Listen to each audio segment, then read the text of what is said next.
It is now my pleasure to welcome on behalf of all the people in India, the man you've been waiting for, the President of the United States of America, Mr. Barack Obama.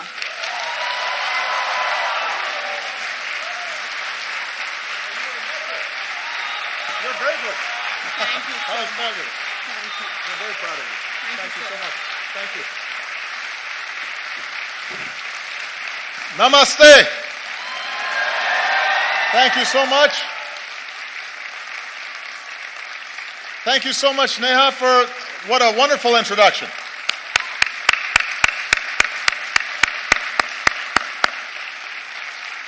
Everybody, please have a seat.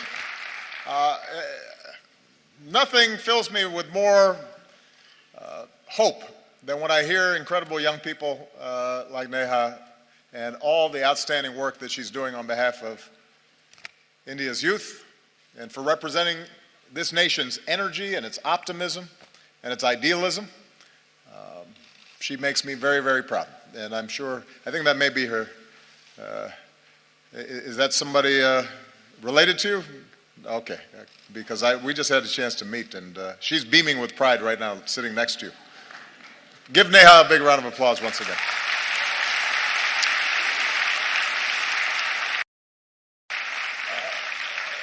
Distinguished guests, ladies and gentlemen, to all the students and young people who are here today, to the people of India watching and listening across this vast nation, I bring the friendship and the greetings of the American people. On behalf of myself and Michelle, thank you so much for welcoming us back to India. Bahut dhanyavad.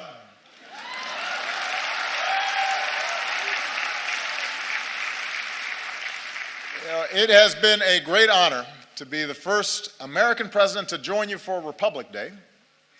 With the tricolor waving above us, we celebrated the strength of your Constitution. We paid tribute to India's fallen heroes. In yesterday's parade, we saw the pride and the diversity of this nation, including the daredevils on their Royal Enfields, which was very impressive.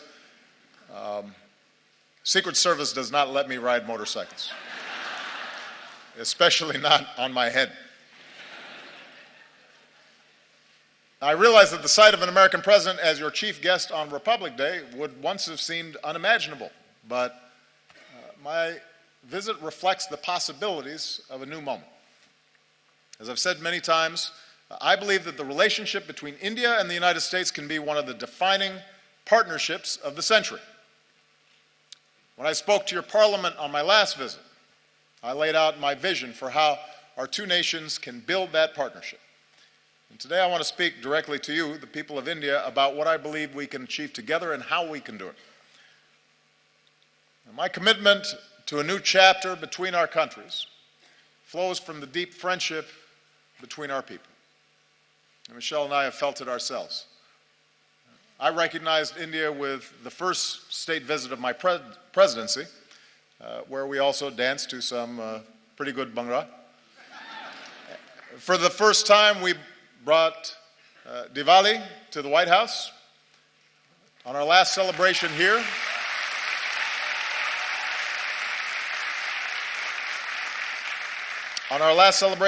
we celebrated the Festival of Lights in Mumbai. We danced with some children. Unfortunately, we were not able to schedule any dancing this visit. Senorita, bade, desho me. You know what I mean. So,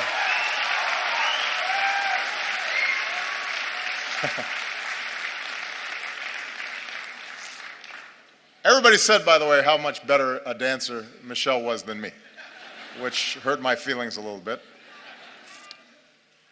On a more personal level, India represents an intersection of two men who've always inspired me.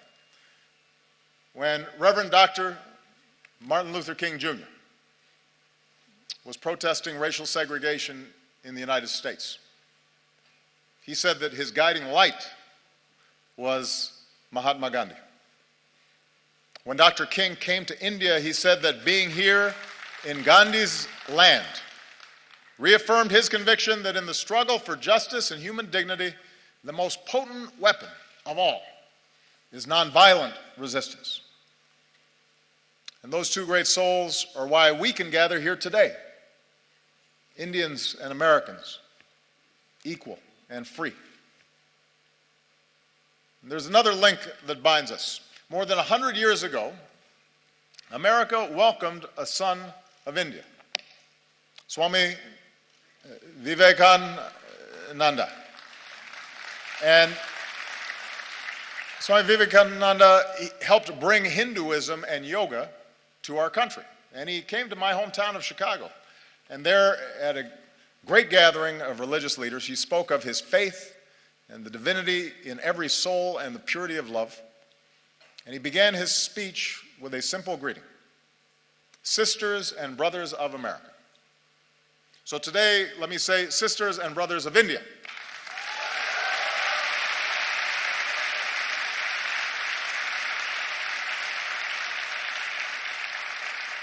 My confidence in what our nations can achieve together is rooted in the values that we share. For we may have our different histories and speak different languages, but when we look at each other, we see a reflection of ourselves. Having thrown off colonialism, we created constitutions that began with the three same words: we the people.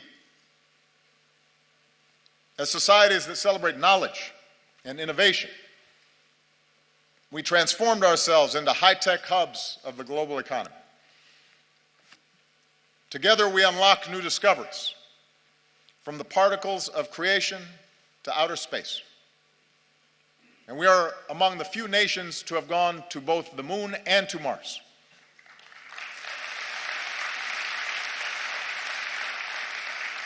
And here in India, this dynamism has resulted in a stunning achievement. You've lifted countless millions from poverty and built one of the world's largest middle classes. And nobody embodies this progress and this sense of possibility more than our young people. Empowered by technology, you are connecting and collaborating like never before on Facebook and WhatsApp and Twitter. And chances are you're talking to someone in America, your friends or your cousins. The United States has the largest Indian diaspora in the world, including some 3 million proud Indian Americans.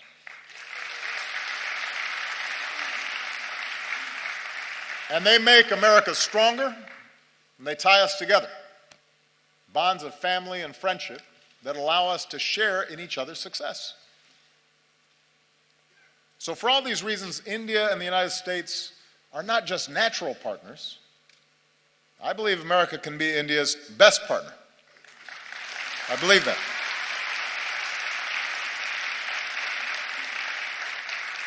Of course, only Indians can decide India's role in the world, but I'm here because I'm absolutely convinced that both our peoples will have more jobs and opportunity, and our nations will be more secure, and the world will be safer and a more just place when our two democracies, the world's largest democracy and the world's oldest democracy, stand together.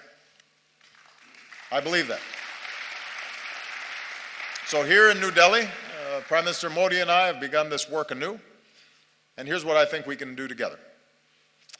America wants to be your partner as you lift up the lives of the Indian people and provide greater opportunity. So working together, we're giving farmers new techniques and data, from our satellites to their cell phones, to increase yields and boost incomes. We're joining you in your effort to empower every Indian with a bank account. And with the breakthroughs we achieved on this visit, we can finally move toward fully implementing our civil nuclear agreement, which will mean more reliable electricity for Indians and cleaner non-carbon energy that helps fight climate change.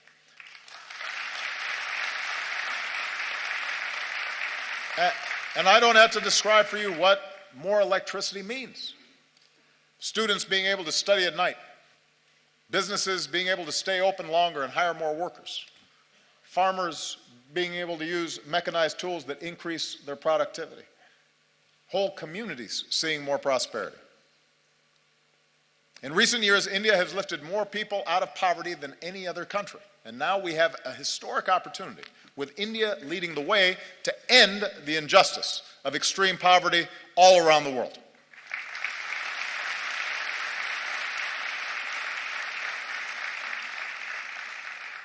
America wants to be your partner as you protect the health of your people and the beauty of this land, from the backwaters of Kerala to the banks of Ganga. As we deliver more energy, more electricity, let's do it with clean, renewable energy like solar and wind. And let's put cleaner vehicles on the road and more filtration systems on farms and villages. Because every child should be able to drink clean water, and every child should be able to breathe clean air. We need our young people healthy for their futures, and we can do it. We have the technology to do it. America wants to be your partner in igniting the next wave of Indian growth. As India pursues more trade and investment, we want to be first in line. We're ready to join you in building new infrastructure, the roads and the airports, the ports, the bullet trains to propel India into the future. We're ready to help design smart cities that serve citizens better, and we want to develop more advanced technologies with India as we do with our closest allies. We believe we can be even closer partners in ensuring our mutual security. Now, both our nations have known the anguish of terrorism, and we stand united in the defense of our people. And now we're deepening our defense cooperation against new challenges. The United States welcomes a greater role for India in the Asia-Pacific, where the freedom of navigation must be upheld and disputes must be resolved peacefully. And even as we acknowledge the world as it is, we must never stop working for the world as it should be, a world without nuclear weapons. That should be a goal for all of us.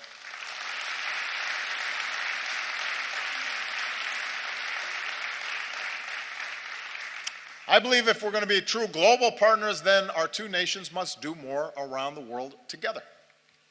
So to ensure international security and peace, multilateral institutions created in the 20th century have to be updated for the 21st. And that's why I support a reformed United Nations Security Council that includes India as a permanent member.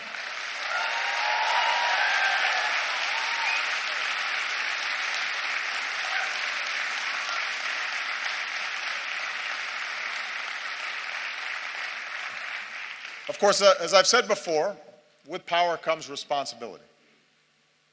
In this region, India can play a positive role in helping countries forge a better future. From Burma to Sri Lanka, where today there's new hope for democracy. With your experience in elections, you can help other countries with theirs. With your expertise in science and medicine, India can do more around the world to fight disease and develop new vaccines, and help us end the moral outrage of even a single child dying from a preventable disease. Together, we can stand up against human trafficking and work to end the scourge of modern-day slavery.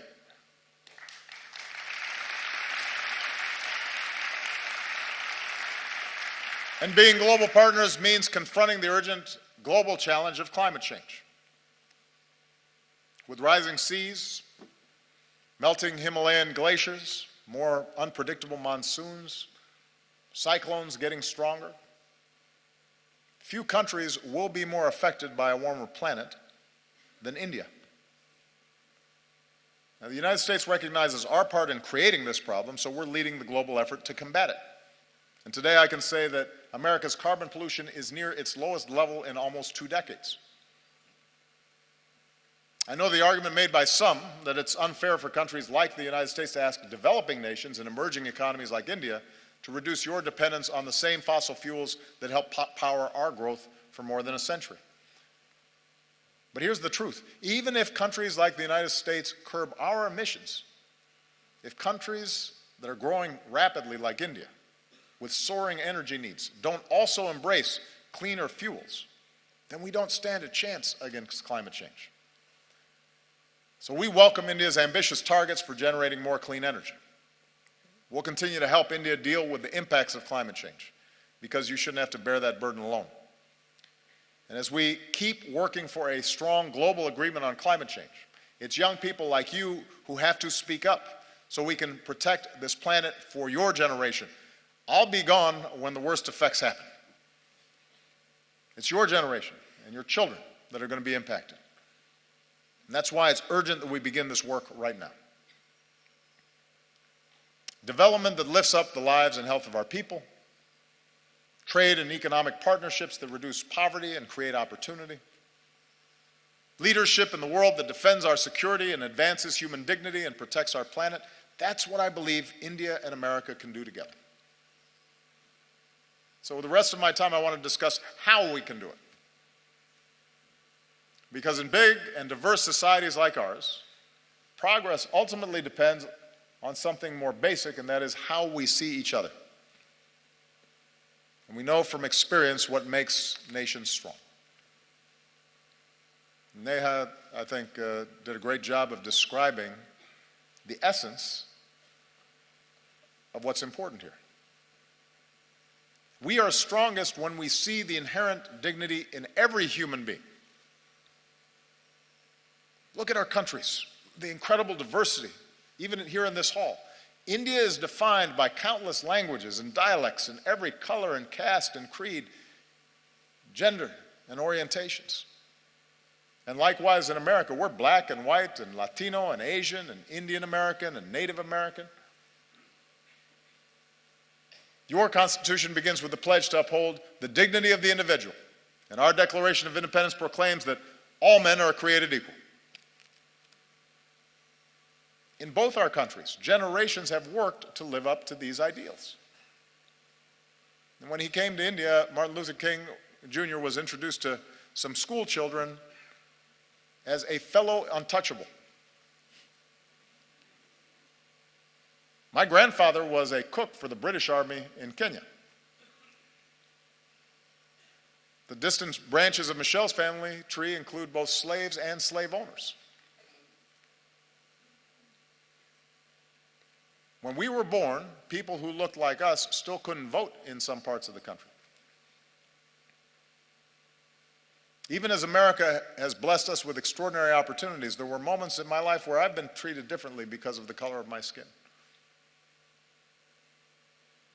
Many countries, including the United States, grapple with questions of identity and inequality and how we treat each other, people who are different than us, how we deal with diversity of beliefs and of faiths. And right now, in crowded neighborhoods not far from here, a man is driving an auto rickshaw or washing somebody else's clothes or doing the hard work no one else will do. And a woman is cleaning somebody else's house. And a young man is on a bicycle delivering lunch. A little girl is hauling a heavy bucket of water. And I believe their dreams, their hopes, are just as important, just as beautiful, just as worthy as ours. And so even as we live in a world of terrible inequality, we're also proud to live in countries where even the grandson of a cook can become president, or even a Dalit can help write a constitution, and even a tea seller can become prime minister.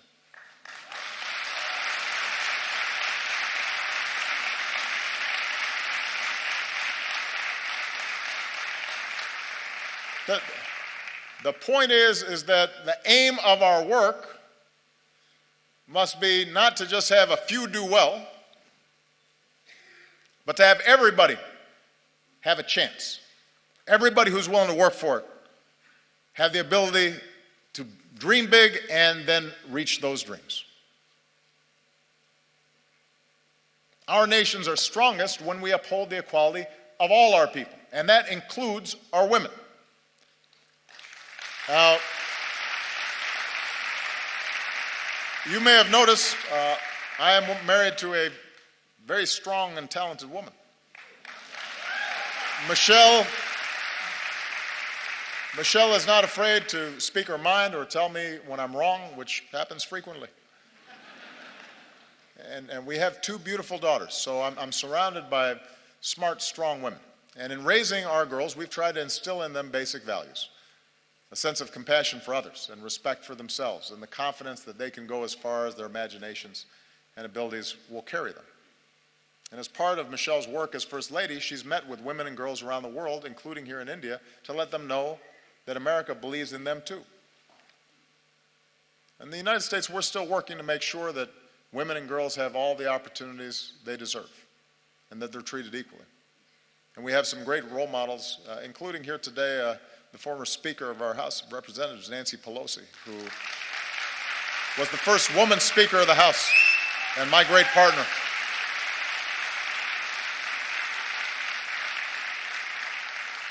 And here in India, it's the wives and the mothers who so often hold families and communities together. Indian women have shown that they can succeed in every field, including government, where many of your leaders are women. And the young women who are here today are part of a new generation that is making your voice heard and standing up and determined to play your part in India's progress. And here's what we know. We know from experience that nations are more successful when their women are successful. When girls go to school, this is one of the most direct measures of whether a nation is going to develop effectively is how it treats its women. When a girl goes to school, it doesn't just open up her young mind, it benefits all of us because maybe someday she'll start her own business or invent a new technology or cure a disease. And when women are able to work, families are healthier and communities are wealthier and entire countries are more prosperous. And when young women are educated, then their children are going to be well educated and have more opportunity. So if nations really want to succeed in today's global economy, they can't simply ignore the talents of half their people. And as husbands and fathers and brothers, we have to step up because every girl's life matters. Every daughter deserves the same chance as our sons. Every woman should be able to go about her day, to walk the streets or ride the bus and be safe and be treated with respect and dignity. She deserves that.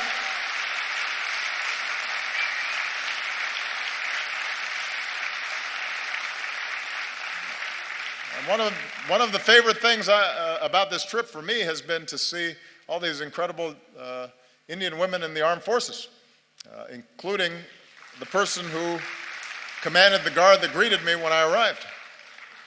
It's remarkable, and it's a sign of great strength and great progress. Our nations are strongest when we see that we are all God's children, all equal in His eyes and worthy of His love. Across our two great countries, we have Hindus and Muslims, Christians and Sikhs and Jews and Buddhists and Jains and so many faiths. And we remember the wisdom of Gandhiji, who said, "For me, the different religions are beautiful flowers from the same garden, or they are branches of the same majestic tree." Branches of the same majestic tree. Our freedom of religion is written into our founding documents. It's part of America's very first amendment. Your Article 25 says that all people are equally entitled to freedom of conscience and the right freely to profess, practice, and propagate religion. In both our countries, in all countries, upholding this fundamental freedom is the responsibility of government, but it's also the responsibility of every person. In our lives, Michelle and I have been strengthened by our Christian faith. But there have been times where my faith's been questioned by people who don't know me. Or they've said I adhere to a different religion, as if that were somehow a bad thing. Around the world, we've seen intolerance and violence and terror perpetrated by those who profess to be standing up for their faith, but in fact are betraying it. No society is immune from the darkest impulses of man. And too often, religion has been used to tap into those darker impulses as opposed to the light of God.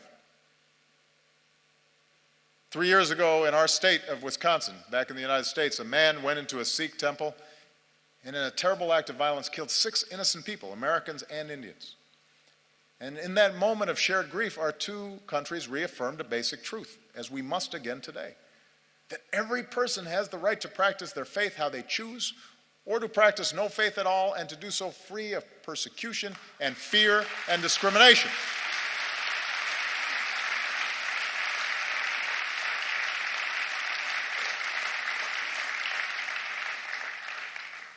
The peace we seek in the world begins in human hearts.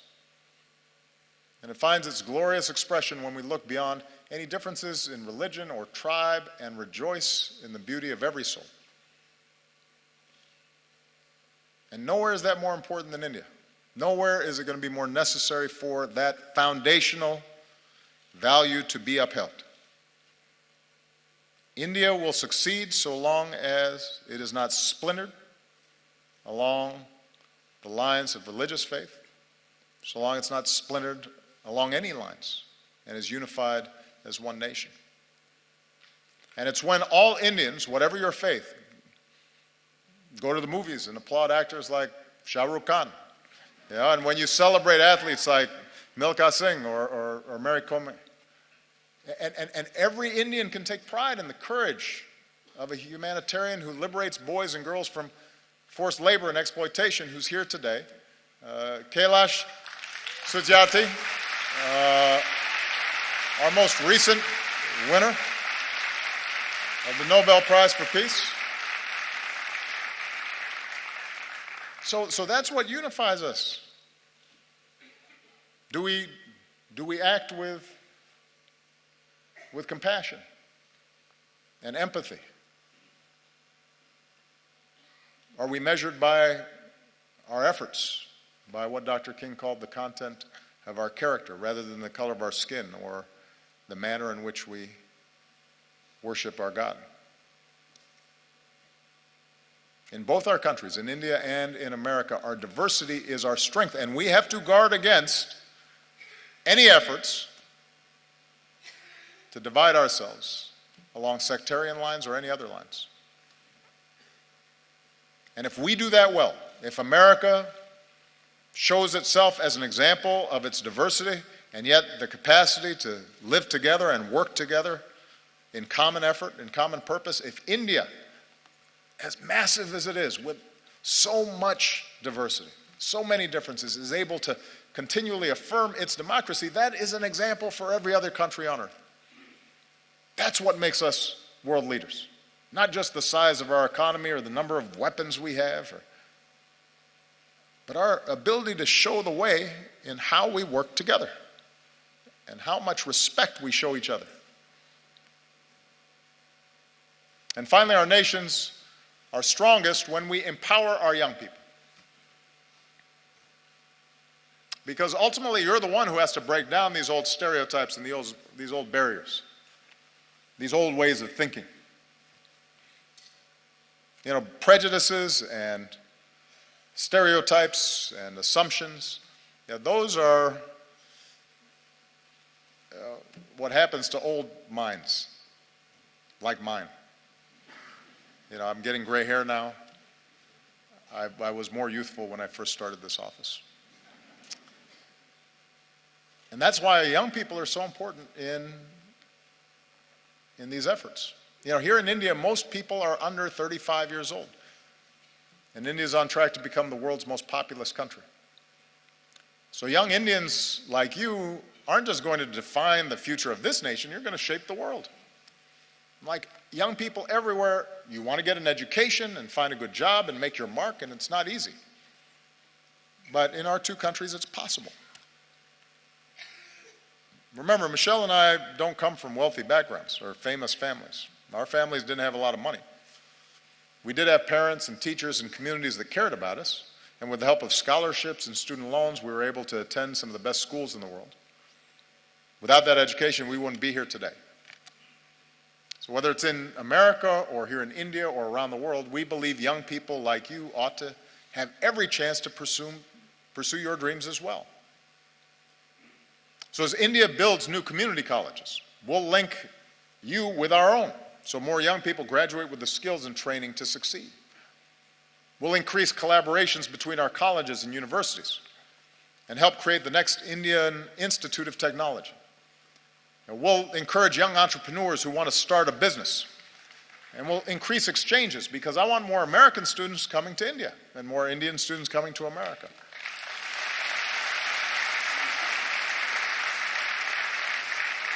And that way we can learn from each other and we can go further. Because one other thing we have in common, Indians and Americans are some of the hardest working people on earth. And I've seen that. Michelle and I have seen that in a family here in India. I just want to tell you a quick story. On our last visit here, we visited Humayun's tomb. And while we were there, we met some of the laborers who are the backbone of this nation's progress. We met their children and their families as well. And some wonderful young children with bright smiles, sparks in their eyes. And one of the children we met was a boy named Vishal. And today Vishal is 16 years old, and he and his family live in South Delhi in the village of Murbun. This is Vishal. And his mother works hard in their modest home, and his sister is now in university. She wants to become a teacher. His brother is a construction worker earning his daily wage. And his father works as a stone layer farther away, but sends home what little he makes so Vishal can go to school. And Vishal loves math, and mostly he studies. And when he's not studying, he likes watching Kubudi. And he dreams of someday joining the Indian Armed Forces. And we're grateful that Vishal and his family joined us today. We're very proud of him because he's an example of the talent that's here. And then Vishal's dreams are as important as Malia and Sasha's dreams, our daughters. And we want him to have the same opportunities. Sisters and brothers of India. Now, we are not perfect countries, and we've known tragedy and we've known triumph. We're home to glittering skyscrapers, but also terrible poverty, and new wealth, but also rising inequality. We have many challenges in front of us. But the reason I stand here today, and I'm so optimistic about our future together, is that despite our imperfections, our two nations possess the keys to progress in the century ahead. We vote in free elections. We work and we build and we innovate. We lift up the least among us. We reach for heights previous generations could not even imagine. We respect human rights and human dignity, and it is recorded in our constitutions. And we keep striving to live up to those ideals put to paper all those years ago. And we do these things because they make our lives better and safer and more prosperous, but we also do them because our moral imaginations extend beyond the limits of our own lives. And we believe that the circumstances of our birth need not dictate the arc of our lives. We believe in the father working far from home, sending money back so his family might have a better life. We believe in the mother who goes without so that her children might have something more. We believe in the laborer earning his daily wage and the student pursuing her degree. And we believe in a young boy who knows that if he just keeps studying, if he's just given the chance, his hopes might be realized too. We are all beautiful flowers from the same garden, branches of the same majestic tree. And I'm the first American president to come to your country twice, but I predict I will not be the last, because as Americans, we believe in the promise of India. We believe in the people of India. We are proud to be your friend. We are proud to be your partner as you build the country of your dreams. Jai Hind. Thank you. Jai Hind.